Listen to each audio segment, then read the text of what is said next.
prier comme Jésus. Aujourd'hui, on va étudier le modèle de Jésus pour la prière courante. Alors, c'est pas la vie de prière, entendons-nous bien, parce que la vie de prière telle qu'on l'entend en l'Église, c'est pas véritablement un modèle du Nouveau Testament. Ça, c'est plutôt un modèle d'Ancien Testament, parce que le disciple du Nouveau Testament, le disciple de Jésus, a une vie d'obéissance, d'abord.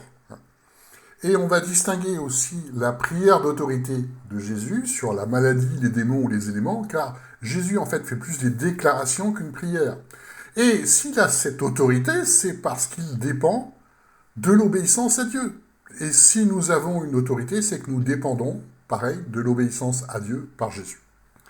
Sur le lieu ou le moment, on entend souvent dire dans certains mouvements, c'est important d'aller sur la montagne, parce que Jésus fait pareil. On va étudier ça. Matthieu 14, 23, quand il l'eut renvoyé, il monta sur la montagne pour prier à l'écart. Et le soir venu, il était là seul. Donc, l'enseignement de Jésus, c'est pas d'aller sur la montagne, l'enseignement de Jésus, c'est de se mettre à part. On l'a aussi en Matthieu 26, 36, là-dessus, Jésus se rendit avec eux dans un endroit appelé Gethsémani, et dit aux disciples, « Asseyez-vous pendant que je m'éloignerai pour prier. » Se mettre à part. Et en Marc 1,35, « Et le matin, comme il faisait fort obscur, s'étant levé, il sortit, et s'en alla dans un lieu désert, et là, il priait. » Donc, l'enseignement de Jésus, c'est pas lié à un endroit, c'est pas lié non plus à un moment, c'est lié au fait de se mettre à part. Effectivement, vu la vie de son ministère, c'était plutôt le matin ou le soir. Parce que c'était le moment où il pouvait s'isoler, et c'était dans un endroit tranquille. L'enseignement qu'il nous fait en Matthieu 6, 6. « Mais toi, quand tu pries, entre dans ta chambre, ferme ta porte et prie ton Père qui est là dans le lieu secret, et ton Père qui voit dans le secret te le rendra. » Te le rendra pourquoi ? Parce que tu cherches la volonté de Dieu et tu es sincère par rapport à ça. Tu ne fais pas des prières rituelles, religieuses, d'autres te voient. Non, non, tu te mets à part pour écouter Dieu. Il y a en fait très peu de détails sur les prières de Jésus dans les évangiles, donc les églises qui étaient frustrées de ne pas voir plus de méthodes se sont calquées sur les psaumes de David, qui sont très riches. Mais les psaumes de David sont dans un cadre juif, avec toute la culture juive. Il fait des prières à heure fixe, il a des déclarations dès le matin, il y a des jeûnes, il y a en fait un cadre religieux que nous n'avons plus dans le Nouveau Testament. Alors oui, la foi de David est exemplaire. En Hébreux 11, Paul nous fait tout un enseignement sur la foi d'Abraham, la foi de Moïse, la foi de David. Mais il ne s'agit pas de prier comme David, en fait. Pourquoi ? Parce que s'il s'agissait de prier comme David, les disciples de Jésus lui auraient jamais demandé un modèle de prière, parce qu'ils savaient très bien comment prier David. C'était l'enseignement juif traditionnel. On a des enseignements spécifiques dans les 4 évangiles de Luc sur la prière. Pourquoi ? Parce que Luc, c'est le seul disciple qui est non juif, il est de culture grecque, et qui est également disciple de Paul. C'est lui qui a écrit le livre des Actes. Donc, Luc va nous faire un enseignement spécifique où c'est lui qui va le plus souvent lier la prière à la vie de Jésus. Les 3 auteurs des évangiles juifs avaient en fait remarqué que Jésus ne priait pas comme les juifs le faisaient.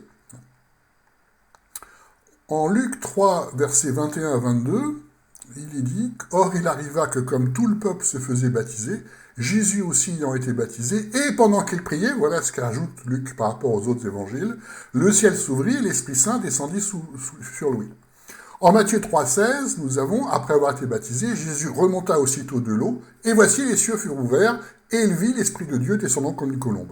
Et Marc 1,10, et aussitôt, comme il remontait de l'eau, il vit les cieux se fendre, et l'Esprit comme une colombe descendre sur lui.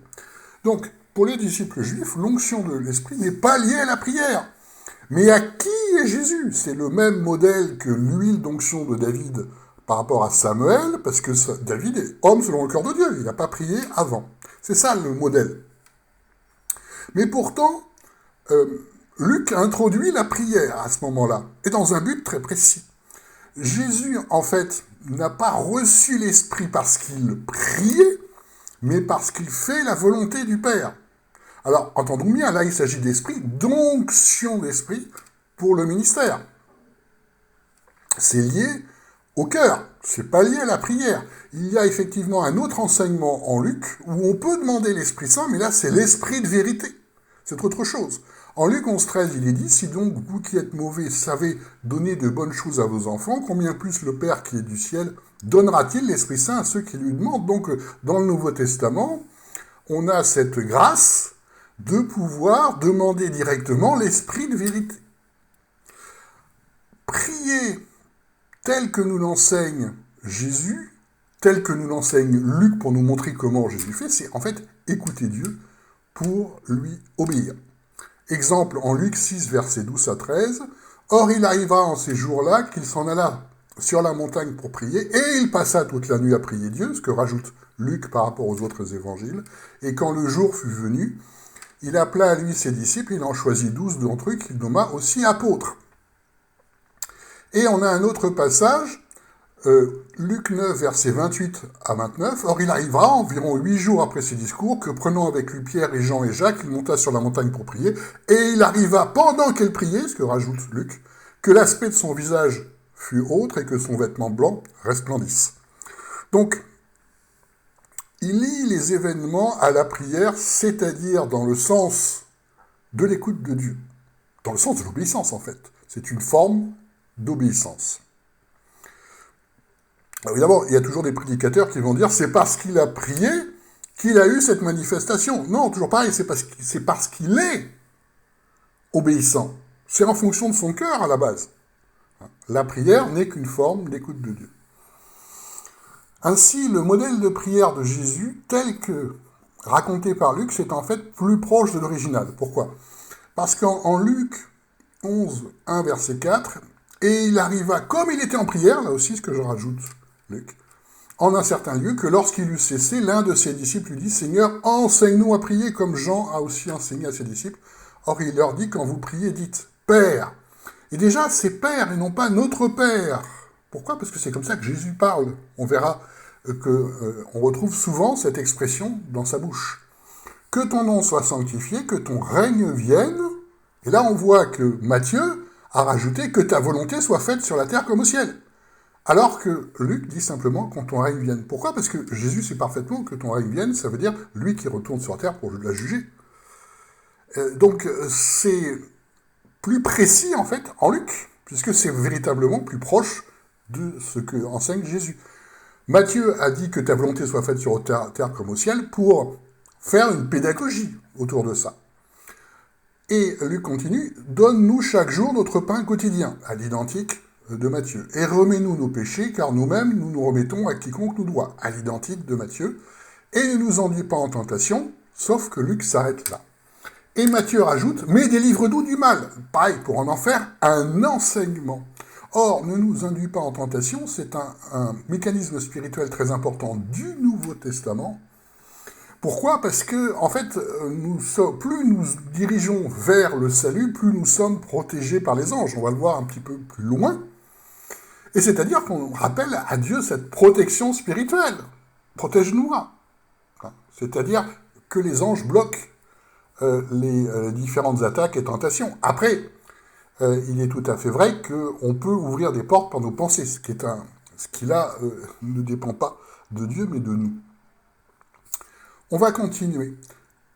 La prière de Matthieu est pourtant celle qui a été retenue par rapport à Luc, parce qu'il y a plus de détails, donc il y a plus de méthodes. Mais en fait, la plus pure, si on veut être exact par rapport à Jésus, c'est celle de Luc. Celle de Matthieu est juste, mais est plus dans la méthode et dans la pédagogie, en fait. Ce qui est le plus important dans cette prière, c'est que la prière parle d'une demande quotidienne à Dieu pour notre pain. Or, ça semble paradoxal, parce qu'en Luc 12, 29, 31, nous avons « Vous aussi ne recherchez pas ce que vous mangerez, que vous boirez, n'ayez pas l'esprit inquiet.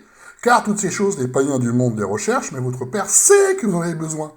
Mais plutôt, cherchez son royaume, mais toutes ces choses vous seront données par-dessus. » Donc ça nous semble paradoxal. Pourquoi est-ce qu'on va demander tous les jours notre pain, alors qu'on doit d'abord chercher le royaume ?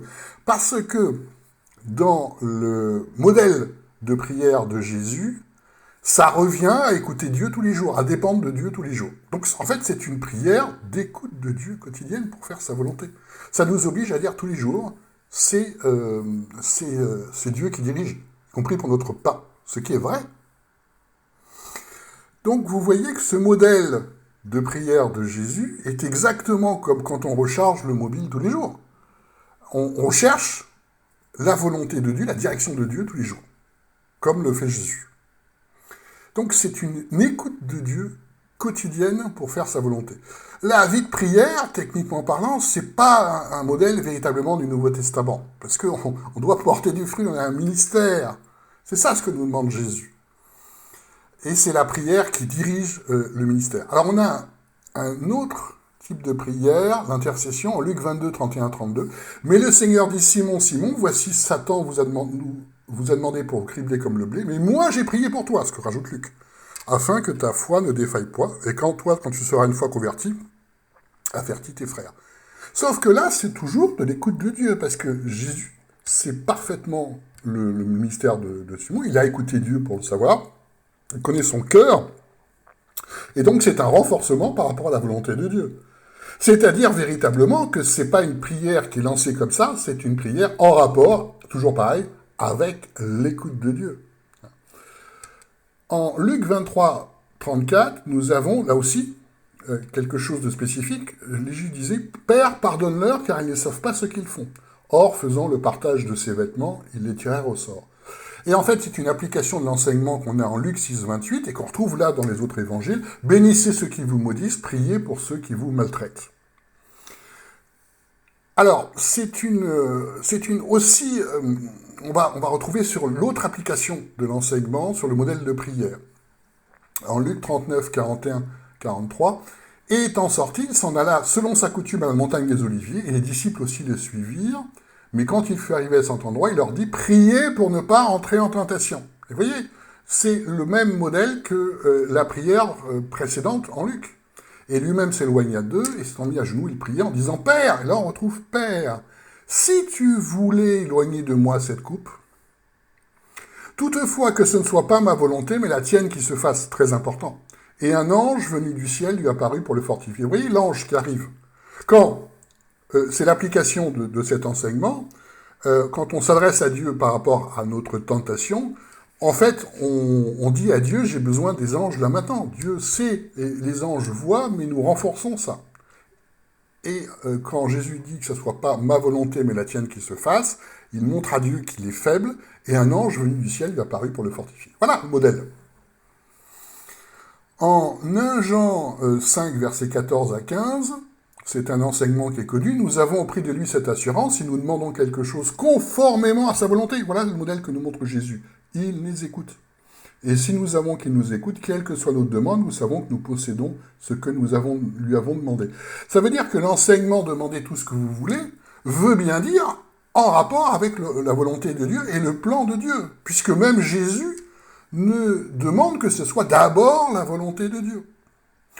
Et on peut remarquer, même si on sait que les prières de Jésus sont toutes exaucées parce que c'est biblique, il y en a une qui est pourtant pas exaucée. C'est en Jean 17, versets 20 à 21. « Or, ce n'est pas pour eux seulement que je prie, mais aussi pour ceux qui croient en moi par leur parole, afin que tous ils soient un comme toi, Père, tu es en moi et moi en toi, qu'eux aussi soient en nous, afin que le monde croie que c'est toi qui m'as envoyé. » Donc, quand on voit un disciple de Jésus, un chrétien qui doit être disciple de Jésus en principe, on doit pouvoir voir Jésus avec toute sa puissance et Dieu avec toute sa puissance. Bien sûr qu'on ne le voit pas. Alors, ça nous montre que la prière a deux limites.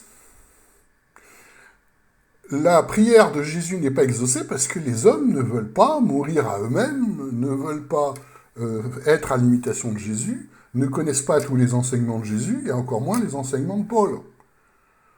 Donc ça ne dépend pas de Dieu, ça dépend des hommes par rapport à ça. Et Dieu va se limiter toujours par rapport au libre arbitre, comme l'arbre de la connaissance du bien et du mal qui est près d'Adam, alors qu'il savait qu'il allait être consommé. Mais Dieu se limite toujours par rapport au libre arbitre, par amour. Et la deuxième limite, notre limite, est là où commence la volonté et le plan de Dieu, exactement comme la prière de Jésus, ta volonté. Le fondement, c'est toujours l'obéissance, faire la volonté de Dieu et pas la nôtre, avoir la pensée de Dieu, donc être à l'image du Christ, et obéir aux enseignements de l'apôtre du Christ, qui est Paul, qui nous montre comment est-ce qu'on applique dans les églises cet enseignement. être à l'image de Jésus pour porter des fruits. Et c'est vraiment la base. Donc, être à l'image de Jésus, c'est passer entre 80 et 80% de son temps à faire le ministère, suivre, poussé par l'Esprit, suivre la volonté de Dieu, et entre 10 et 20% de temps à être dans la prière par rapport à l'écoute de Dieu pour faire ce ministère. Voilà le modèle de Jésus.